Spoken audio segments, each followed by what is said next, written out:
Have you ever spoken English with a native speaker and felt like something was off? Like they corrected you, or you noticed they said things differently than what you learned? Well, today I'm showing you the 7 most common mistakes that instantly tell native speakers you're not fluent. And the crazy part? Most ESL learners make all of these mistakes. Hey, I'm your English coach, and in the next 4 minutes, I'm going to show you exactly which English mistakes are holding back your fluency. You'll learn what native speakers actually say instead. And more importantly, you'll understand why they say it that way. By the end of this video, you'll have the tools to speak English like someone who grew up speaking it. So stick around. Let's start with a mistake that happens all the time. Non-native speakers will say, "I am boring," or "I am tired," or "I am nervous," when they really mean something different. Here's the truth. I am boring means you are a boring person. That's your personality. That's who you are as a person. But what you mean to say is, I am bored. Do you hear the difference? I am bored means the situation is boring. So remember, use I am plus the adjective without ed when you're describing a permanent state, but use I am plus an adjective with ed when you're describing your temporary feeling about something. So it's I am tired, I am interested, I am confused, I am embarrassed. Native speakers notice this mistake constantly, so fixing it will immediately make you sound more fluent. The second mistake is probably the most common one I hear.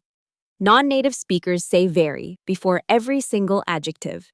This is very good, very interesting, very nice, very beautiful. Here's the problem.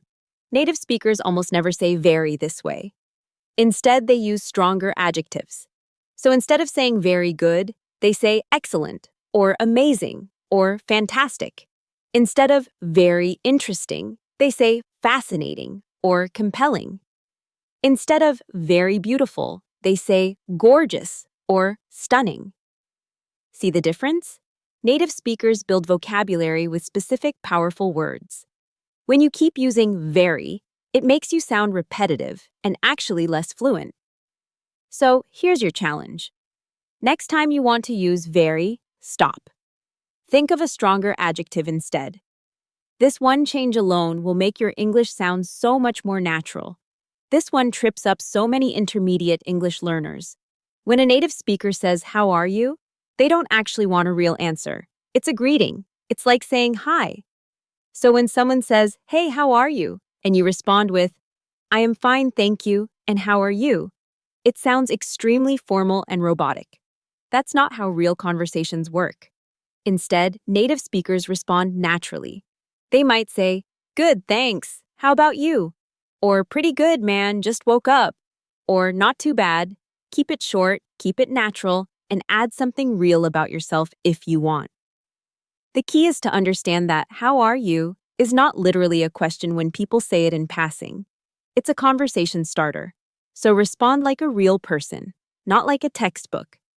Here's something most ESL teachers don't emphasize enough. Native speakers use contractions constantly.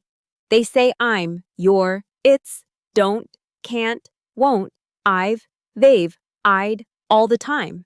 When non-native speakers avoid contractions and always say the full form, it makes you sound extremely formal and unnatural. So instead of saying, "I am going to the store," native speakers say, "I'm going to the store." Instead of, "I have finished my work," they say, "I've finished my work." Instead of, "We cannot do that," they say, "We can't do that." So here's your homework. Start using contractions every single day. Write them, speak them, get comfortable with them. This is one of the easiest ways to instantly sound more like a native speaker because it's just a habit. This is a grammar mistake that shows up again and again. The verb agree is not used with I am. You don't say, "I am agree with you." That's not English. The correct form is, "I agree with you."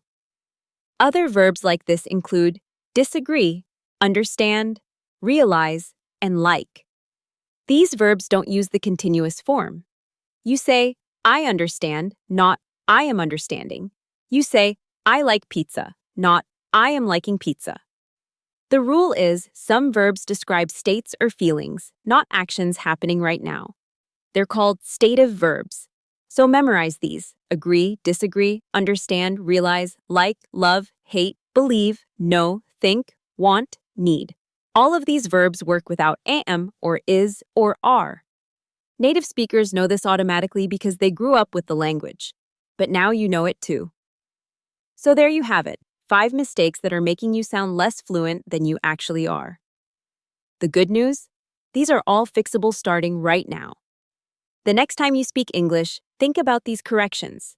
Use bored, not boring. Pick stronger words instead of very. Respond naturally to greetings, use contractions, and remember those stative verbs. Do this every single day, and I promise you'll sound more natural and more fluent. If you found this helpful, please subscribe to Daily English Edge for a new English lesson every single day. Thanks for watching, and I'll see you in the next one.